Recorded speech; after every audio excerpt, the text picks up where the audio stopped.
Thanks for having me. I'm Dan White. I'm the CEO of a UK/US startup called Signol.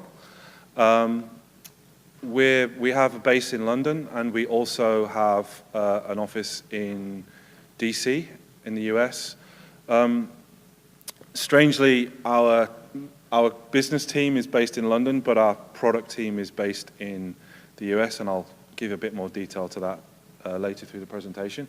What we do is we change human behavior through software.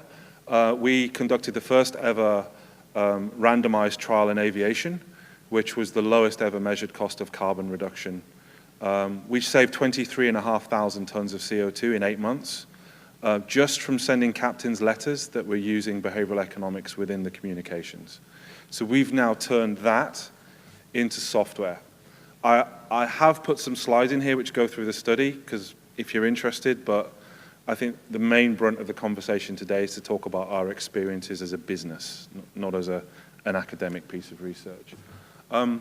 So this is our tagline. This is the first thing that I would recommend you all really get a handle on, is if you're in an elevator or a lift and you've only got, as we say, the elevator pitch, you've only got a couple of minutes with somebody who wants to know what you do, getting a handle on this kind of communication is absolutely paramount. So my first tip to any aspiring startup is learn to talk about your business in a couple of sentences. So essentially what we're trying to do is save airlines money, and the carbon in what we found that's attached to that, which is what we're really passionate about, is something that's secondary to that at the moment. That being said, I wouldn't say this to an investor, but we've been extremely fortunate in that we've hit an industry that really does care about carbon at this moment in time. In fact, it's the first industry that has the first ever cap and trade system for reducing carbon. So the pollution that we can save also has a value on top of the fuel that we're saving as well. And that's just an added benefit. So that plane was taxiing, yeah. It's laughing at me.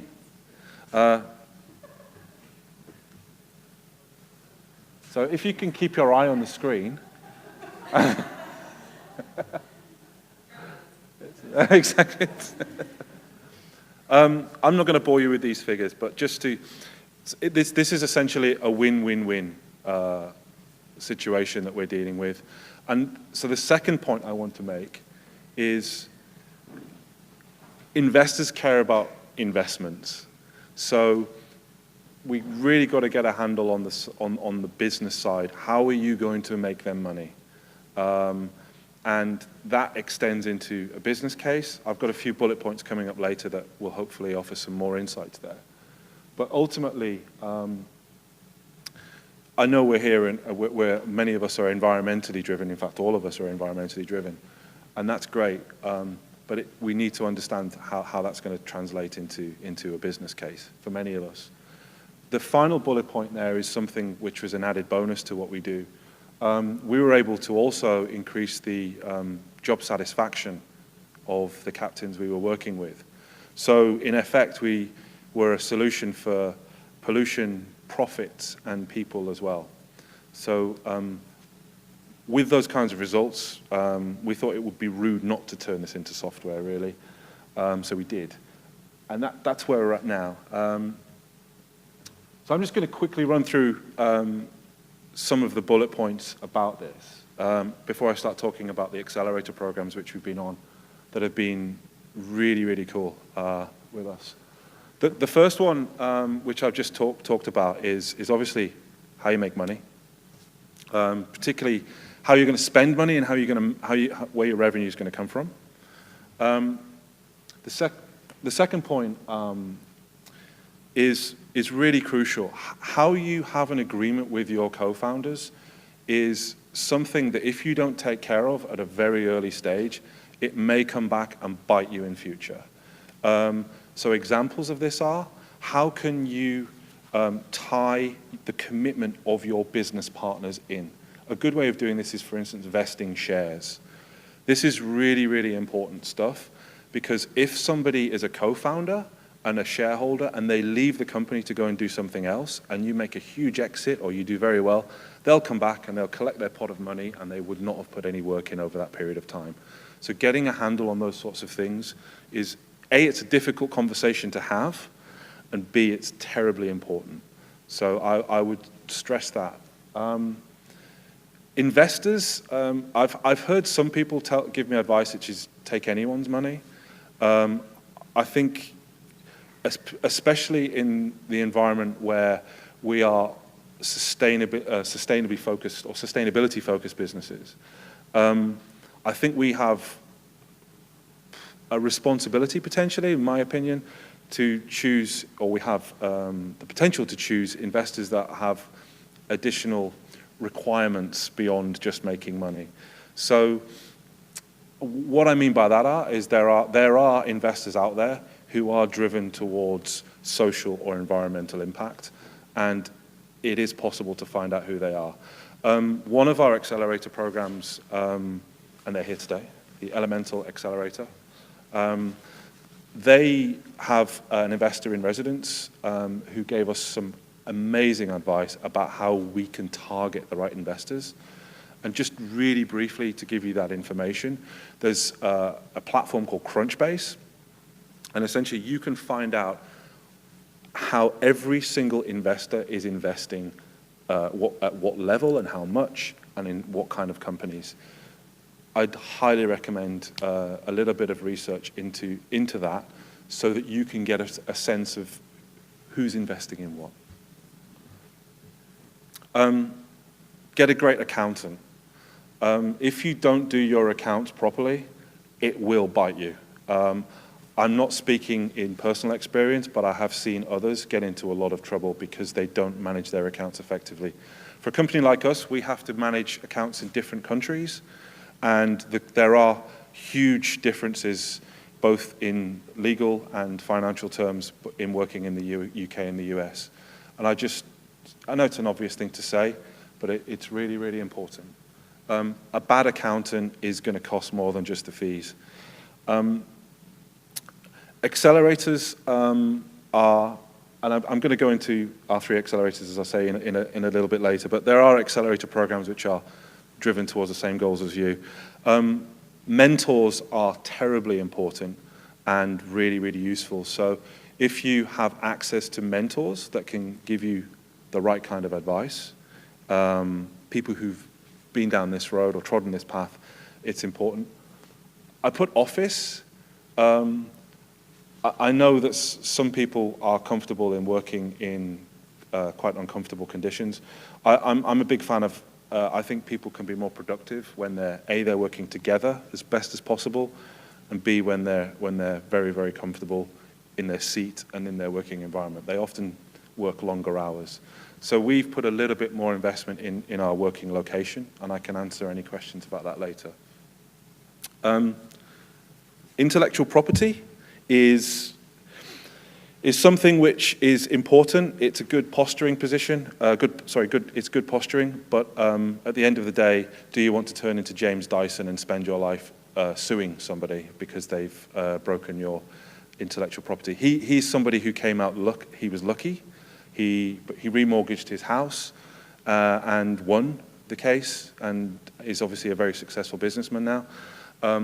I personally don't want to spend my time suing somebody. So intellectual property is important, but as I put here, don't lose sleep over it. Just be very careful about what you're saying to whom.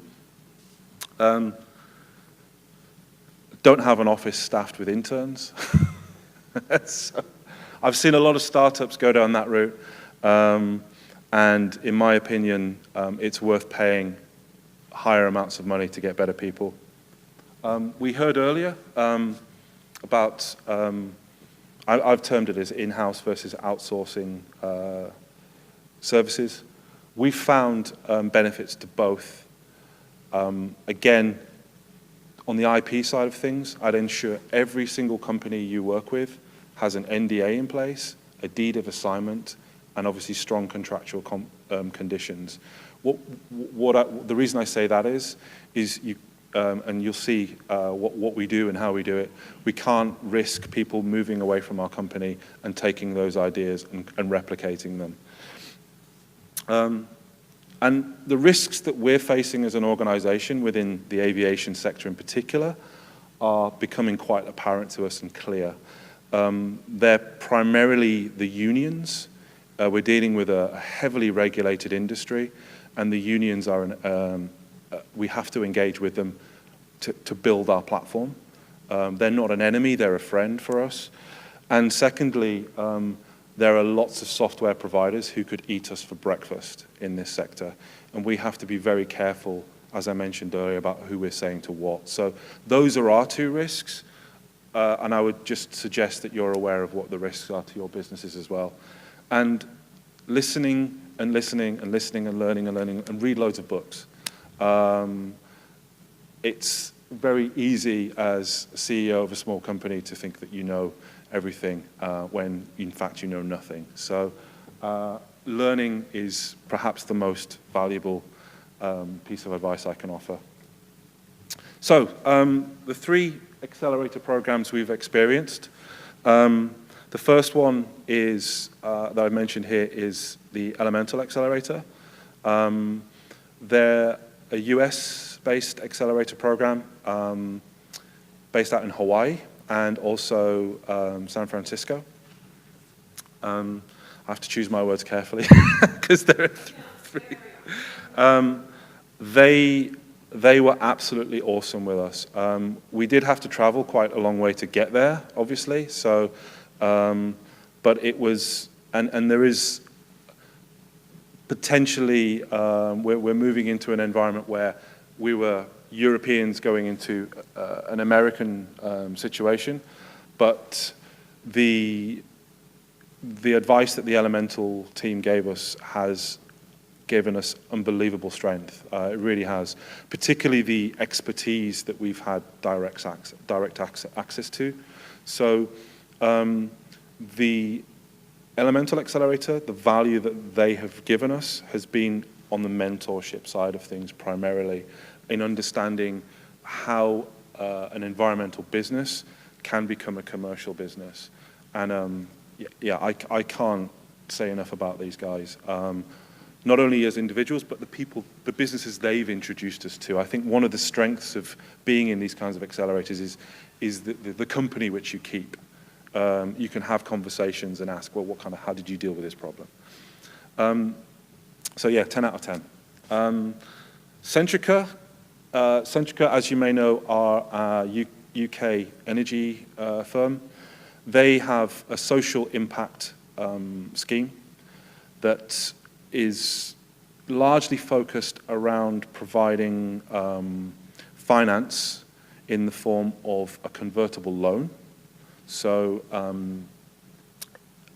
less on the mentorship side, more on the financing side. We managed to secure £500,000 from Centrica in the form of a convertible loan. They've already converted a proportion of that, which means that we no longer have to pay back the loan. They now have equity in our company. Again, they've provided a different kind of advice, a different kind of service for us. We have a non-executive director on our board who is a Centrica member of staff. We were able to select who that person was, but they are very high up within the organization. So they take us very seriously, and they've put someone who has, as we would say, a lot of welly right at the top of our company. Particularly, their expertise is actually data, if it's of any interest, but we've managed to choose that person. And then finally, we're halfway through an accelerator program which is specifically aviation focused, and this is Hangar 51.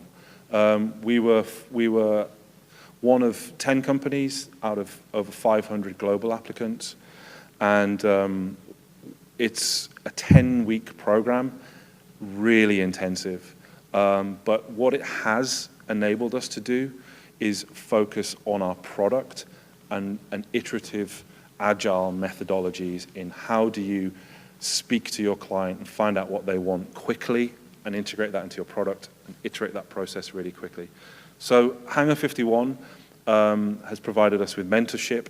It's a 10-week intensive program.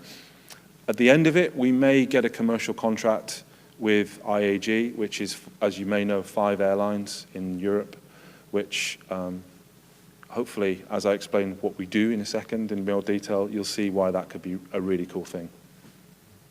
So if you've got any burning questions about those accelerator programs, I'm happy to answer them. What I'll do now is I'll just give you a little bit of information about what we do. But Hangar 51, sorry, yeah, Centrica and Hangar 51 are both UK. Yeah. Hangar 51 is based at Heathrow Airport. Centrica is based in Windsor. Interestingly, Centrica is a remote program, so we very rarely have to go to events with the program. Hangar 51, they emphasize that you have to be at Heathrow Airport quite regularly. So that's something to take into consideration if you're based quite far away. So what do we do? So Daniel Kahneman is a very famous psychologist who won a Nobel Prize in economics. And he understood that there were 2 parts to the brain, one which is our unconscious mind, which is he called System 1, and System 2, which is our reflective mind. What we do is we feed back information using those techniques to help people make better decisions.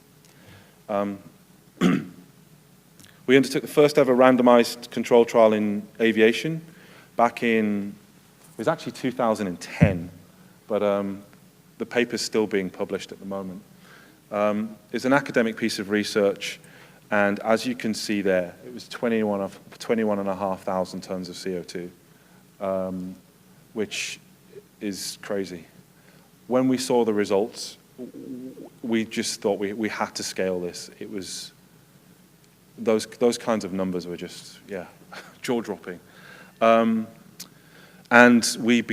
what we decided was that we had to scale this into something which was, we could quite easily market to other airlines. So this was an academic piece of research where we sent letters to captains to change their behavior. Now, it's a software platform that, as you can see, gives quite smart feedback to airline captains upon the behaviors that the airline cares about. So just very briefly, as ZFW stands for zero fuel weight changes. That's essentially any discretionary fuel that the plane takes on before it takes off. Efficient flight is actual fuel used versus planned fuel. So has the captain taken any shortcuts, made some efficiency gains on the route? And reduced engine taxiing is when a plane lands, it doesn't need all of the engines burning to get to the gate. So if it's a 4 engine, they turn off 2. If it's 2 engine, they turn off 1. And it saves half the fuel used on taxi. So these are really simple behaviors that captains can change, but because they're human beings, they leave the lights on when they go out.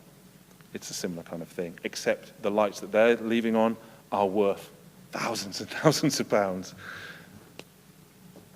It's quite an in-depth platform, so we can provide a lot of advice on what those behaviors are. And I'm sorry, but you can't really see, but one of the areas that we're looking into is called donations. If I had a laser pointer, I'd show it to you. And what that means is we found that if you donate money to charity, if people hit these targets, that has a dramatic impact on people, on well-being and job satisfaction and happiness. So that's the final win that I mentioned earlier. So this is opening up a huge area for us where we're actually now finding that the fuel savings can be a vehicle for donating to charity, and we can personalize those donations on behalf of the captains. So that in itself is an exploratory exercise for us. So another piece of advice is obviously understand your market. fuel prices are going up at an alarming rate, not only in this market, but in others. And yeah, the airline operating costs are coming in around 40%. They all want to save fuel, basically. And as you can see, it's quite a large market. So understanding your business model, this is what we charge right now. And the reason we charge that amount, and this again was through assistance through the Elemental Accelerator guys, one of the mentors that they provided us access to, was understanding what called founding partners. So how do you get your first movers on board? So we've now drawn a line around 5 airlines, a proverbial line, and we have 5 airlines that are very interested in us, which equates to around 5,000 captains. But we want to reward those people by locking them into that low price, and then for future airlines that are taking less risk, obviously our prices go up. So this is a very, very simple way of describing our business model. And as you can see, these are the sorts of figures we're talking about with regards to users and revenue. And then just very briefly, it's quite a large market. But you may have thought this if you're still awake. We're now getting approached by shipping, which is even bigger. Rail, road, and strangely retail as well. So where we're at is a really interesting position where we need investment to grow as fast as the market needs us. And that's our motivation. But what's important is the product. And very, very briefly, a lot of the way that data is presented, if you follow the top where it goes back-end, analyze, management, a lot of data systems are very similar to that. We are all about, our USP is at the bottom, personalizing information and offering agency. I suppose another piece of advice is customer discovery, and that is going out and finding out what your users really, really care about and need. And with conversations with one very large airline based in the US, we found out that they did not want to identify individuals through our platform. And that is that we don't want to become a system where managers can beat employees over the head with our data. They can do that with their own data. That's up to them, and they may well do that. But so we've introduced a system where we can anonymize individuals from being identifiable by management. So because trust is absolutely crucial. We want to be useful to captains to help them make better decisions, not tell them what to do. So I just want to be absolutely clear about that from our perspective. And then at the bottom, I know it's in small letters, but experimentation. Matthew mentioned split testing earlier. I thought that was a fabulous example to use. Experiment, experiment, experiment, because what your gut feeling is not going to be right all the time. And understanding what works is crucial. And so experimentation I strongly advise that, if you can do that. And very briefly, who we are. There is some pluses and minuses to this. So we work with quite prominent academics based at University of Oxford and Boston University. Academics are great on one hand, but they're academics. And by that I mean they're not motivated as much as financially as perhaps others. They want to test the realms of science and experiment, and that can sometimes be great, but other times it can be a bit of a problem when you're trying to make money as a business. And as you can see, we've got aviation expertise baked into the software side of the company. we do have some strategic partnerships that we're now starting to get. One is company Lastwall, who are also on the Elemental Accelerator program. They have been amazing in helping us understand security. And data security for us is really, really crucial.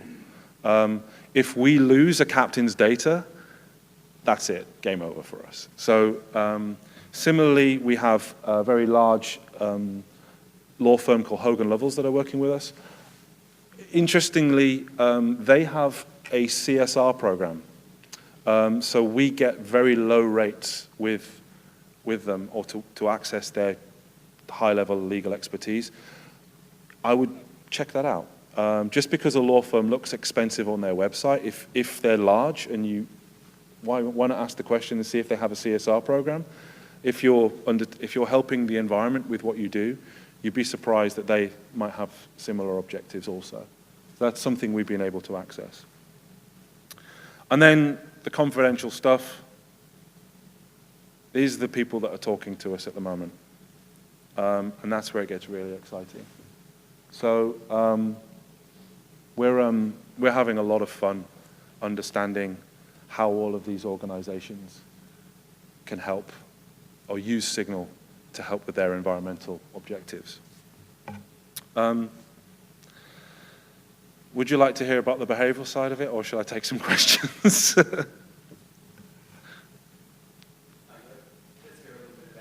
Okay, should we do that? Okay, right. Quiz question for the crowd. Does anybody know who this guy is?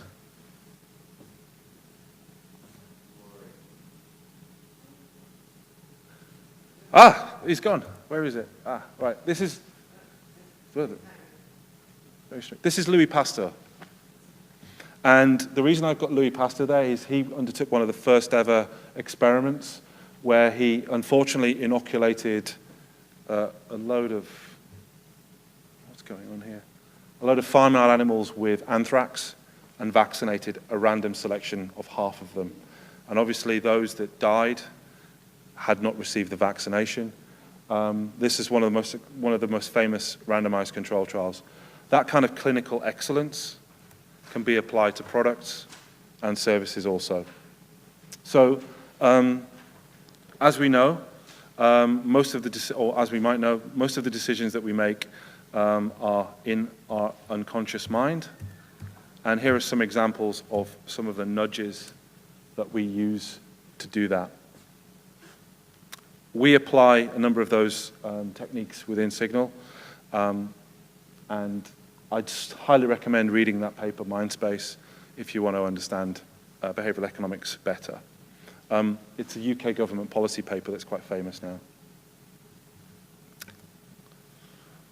Really quickly, so these are two letters that were experimented on. We were working with this experiment back in a previous life. One of them has a sentence, and a sentence that is the only difference between the two letters. The people that received the letter on the right-hand side, sorry, this was a tax collection letter. So these letters are sent out to people who don't pay their tax on time. That sentence was worth £3 million extra to the one on the left. This is how powerful this stuff can be. Just one sentence was the difference. This is quite a famous study. And then understanding the difference between correlation and causation is crucial. So if you are working with data sets and you're seeing links between the data, experiment with those links. Don't assume that because those two things are linked, that they are one's causing the other. A good example of that is there is a correlation between drownings and ice cream sales, for instance. Think about that one. And then very briefly, a little bit of a repetition of what I talked about earlier. And just very quickly, how are the aviation sector handling carbon dioxide emissions, biofuels, hardware, and regulation. These are all very expensive and very, very difficult to implement. So we're coming in with quite a revolutionary, what we think, solution, which means that we're hopefully going to be, we're expecting to grow very, very quickly within this sector. You've heard about that. And then very quickly, just on the behaviors that I talked about earlier, pre-flight, post-flight, pre-flight, during and after. Calculations that are made on fuel. Often captains just stick their finger in the air and say, I'll just put another 500 kilos on. That happens quite regularly. And similarly, we're dealing with people who are making very, very expensive decisions and sticking to habits. Just with our original experiment, obviously, some people received information, some received targets, and some received pro-social incentives, charitable donations. Here, very briefly, from the original study, what we were sending to captains. So this is just information that they were receiving. This is the top secret stuff. 1 minute, right, 1 minute for questions. There we go. Yes. Exactly the same, we think. Exactly the same. So we would take data that we could measure human behavior from within the data, and we would feed that back to the train operators to help them become more fuel efficient. But we've seen in the rail industry that it's a very similar working environment.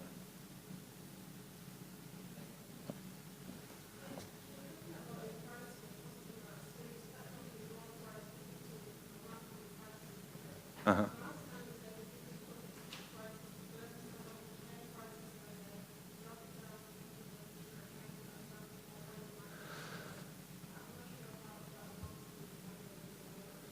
So our strategy, and this is just our strategy, is to build trust in the market. Aviation is, as I mentioned earlier, a very heavily regulated industry. So we have to make sure that our clients trust us. And by that, we need to have some large customers that have worked with us and worked with our product, and developed our product. And our thoughts were that that was the way to achieve that. Because for the first iterations of what we're trying to do, they have to give us a lot of their time to build the first, I suppose, the first prototypes. So that was our strategy. But that being said, it might not work for everybody.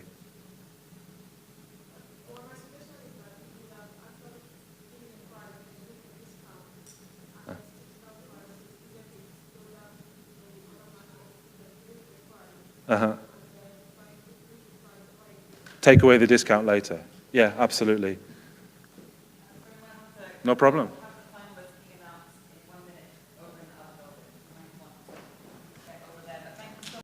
Thank you. Thank you.